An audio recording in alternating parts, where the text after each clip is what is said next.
Yeah, sure. Stay tuned, everybody, because it's time for the Playin on Music Row podcast with your host, Fran. Heard each week on this station. And now, here's Fran. Well, welcome everyone. Hey, today we have someone, a very busy person. He is a producer, a writer, performer. It is Julian DeFries, who is joining us on Playin on Music Row, and he's joining us from London. Well, thank you so very much, Julian, for taking the time out to speak with us. Oh, you're welcome. It's good to speak to you. Yeah, well, you're quite welcome. Well, first of all, it's very interesting. You are part of a band group called Cherokee RedMex. How'd you come up with that name? That's very interesting. Yeah, it's when we first wanted a name, we wanted to sort of have something that sounded a bit like, the old 3-syllable, 2-syllable type names. Yeah, Buffalo, Springfield. Yeah, so we thought 3-syllable, 2-syllable. So we kind of picked out something from thin air, really. Okay. So no one's from Cherokee, yeah? No one's from Mexico. No one's from Mexico. We're all from North London. There's no Cherokees. There's all from Mexico, but it sounded very kind of Americana-ish. So we said, that sounds cool. We'll go with that. Yeah, what's that? As I said, that's why I answered the question, because it's a very interesting name. Yeah. What can you tell us when you first began writing and performing and where you did that? Yeah, I mean, we played all over North London and places like that. We've done a thing called Camden Rocks recently, which is sort of a rock show. The thing about the Cherokee band is it's a multi-genre band. We're not just country. We cover all kinds of different things. And so, we cover things from rocks to jazz, blues. So it can't be pigeonholed into one thing. Okay. Well, let me just ask, how did the Cherokee RedMex get formed, and who are actually part of the members of it? I know that you go in and out, but maybe you can give us an idea. Yeah. Okay. Well, it's pretty much just something that is my brainchild. I started off. I've always been a writer and performer, and I wanted a vehicle for the songs. I wanted something that sounded a bit eclectic and a bit different. So it's pretty much me and a bunch of musician friends. We get together. So if I have a gig, I pick up the phone and say, "Help! Come and help me play. Come and help me play. I'll make it worth your while." Yeah, they're all really good guys. I've known for years and years, and we can read each other's minds. We're kind of symbiotic. So it's a good lineup. Well, that's good. Okay, you're connect. That's actually good. You're tight then. Yeah. Okay. Well, you have a new release called Indian Girl, and we're gonna play that video. Could you give us a little bit of a background on that particular song? Yeah, that's quite an interesting song. It's the way I could describe it to you is it's almost kind of autobiographical. Well, autobiographical for myself. Yeah. Okay. And it's written about a conversational piece that happened a long time ago to do with my parents. Okay. Right. And can you still see me there? Yeah. Yes. Yeah. Basically, it's about a conversation, and I wanted to write something a bit like a Michelle Silverstein song. Like Dr. Hook, Sylvia's mother. Yes. It's conversation on the telephone, and Sylvia's mother said this, and I wanted to write something along those lines. And I thought it'd be interesting to take an actual conversation and transpose it into or transcribe it into an actual song. And that's where it came from, really. It's actually based on real people in my life. And it's actually about my parents when they met. And, Michael was my father, and he wanted to marry an Indian girl who was my mother. And it caused a great kind of shock at the time. It's never going to work, and be a clash of culture and this kind of thing. So I thought it'd be interesting to turn that into a little kind of cultural piece, if that makes any sense. Sure. Well, I wanted to show the artwork on the video because it's very interesting. So that's why I put that up. So we're going to now listen to Indian Girl. Yes. We'll call it Julian DeFries and Cherokee RedMex. That's correct.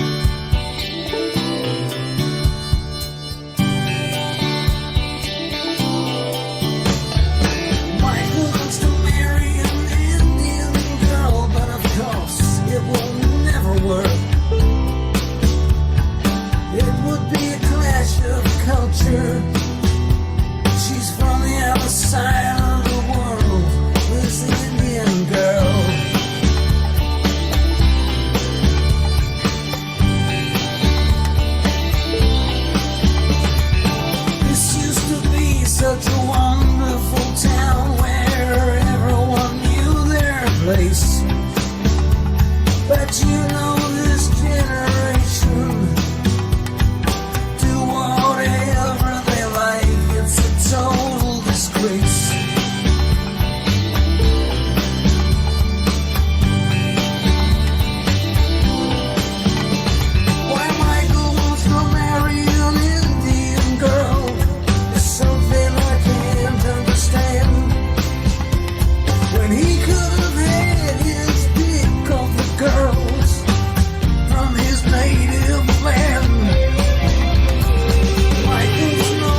get a signal on it. So I'm not homeless, but And they stayed married to the day they died.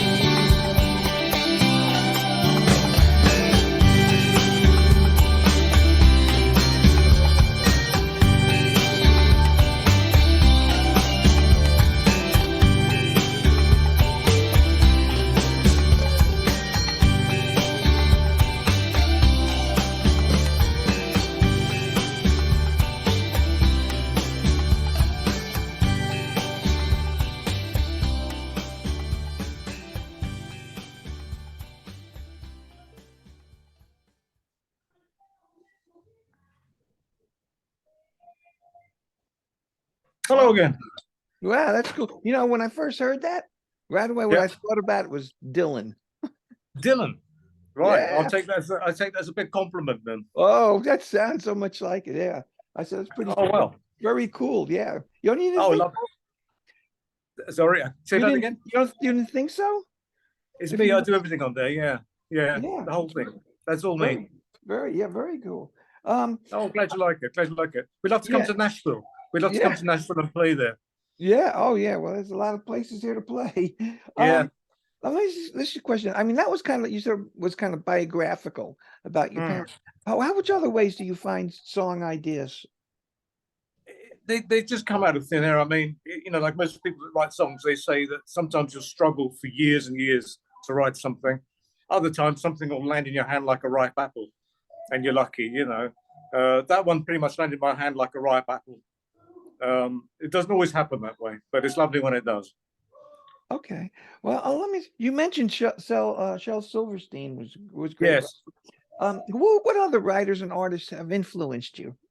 Oh, it's too long to mention. I mean, I just want to think. I mean, obviously things in England. I mean, I grew up around the corner from the Kinks. You know, they lived at the top of my road, funnily enough. Yeah. Yeah. And I always sort of took that for granted. I was, there's these great artists that live near me, and always had that sort of thing around me. And my parents are very musical, so it's you know, it's been an ongoing process, really. I mean, the Beatles, like I mentioned, the Kinks.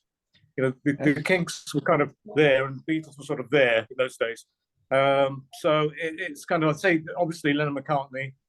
I would say, cool, just to read, you know, it's Leonard Bernstein. You know, it's a very eclectic mix. Okay. Well, you have a song titled "Orange and Monochronic Blue." Monochromatic Blue, yes. Monochromatic Blue, right? Yeah. Can you give us a little background on that particular song? Yeah, I can tell you the whole story. Basically, when I was pretty much a child, I went on holiday to a place in Scotland called Samye Ling. It's like a Tibetan commune. Yeah. My parents are pretty much like the original hippies, if you like. They're always going off doing things. And there was a girl I met there. I was very young, and she seemed like a free spirit. You know, really kind of free and interesting person. We went to visit.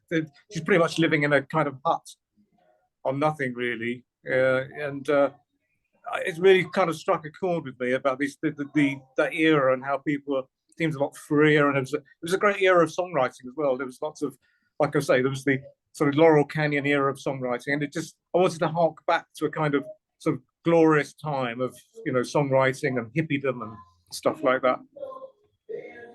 Okay. Well, we're going to listen to "Orange and Monochromatic Blue" right now. Oh, brilliant. Okay.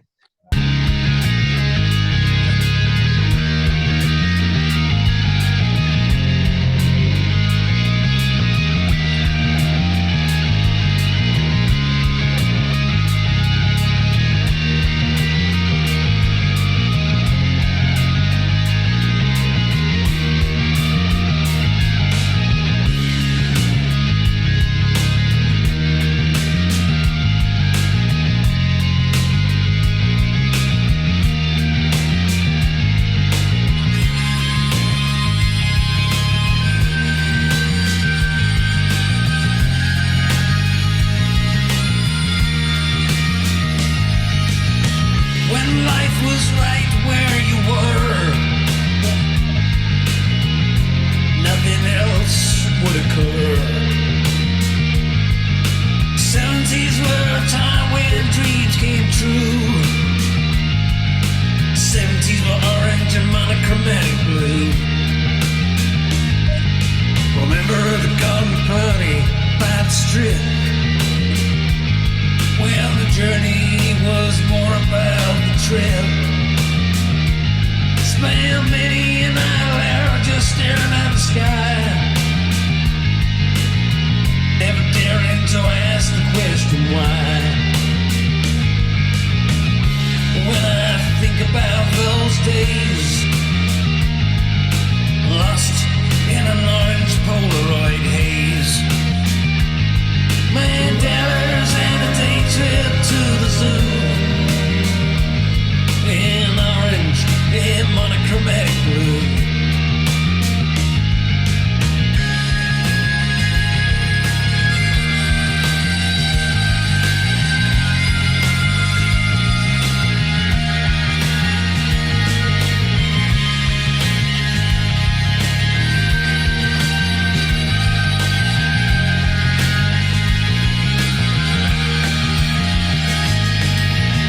Don't think she told me her name. Never wondered where she came. Lived in a commune by the sea, in penniless, uncomplicated glee. She was as wild as the trees,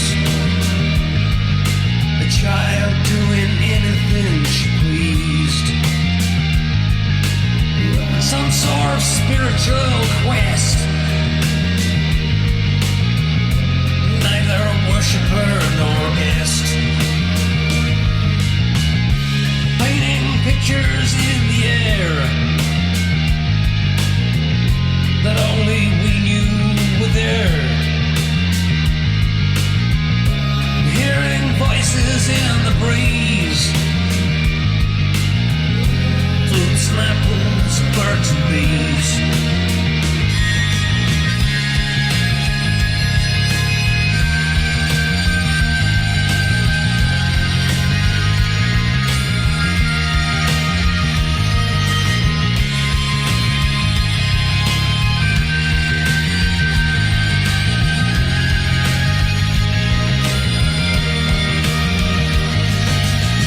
When life was right where you were,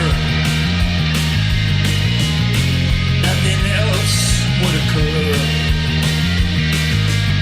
70s were a time when dreams came true. 70s were orange and monochromatic blue.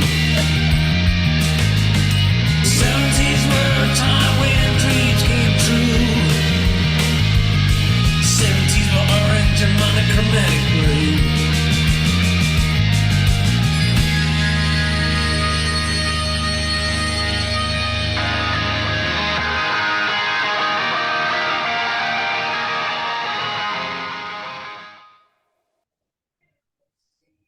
All right. Right. All right. That's Orange and Monochromatic Blue by That's Cherokee it. That's the RedMex. one. Yeah, cool. There again was your Dylan harp in that song. Yeah, do you know what? I'd never thought of that. I'd never thought of the Dylan side of things. Maybe I should, I should mention that more often. No, that just to me, that's what I hear. Yeah. Okay, let me ask you a question. How is your music and career being promoted? Do you have anyone helping you promote your stuff? Well, it's kind of pretty much low key. I mean, there's a few people in the UK on country radio and things like that that do sort of social media promotions. I mean, it's not really been.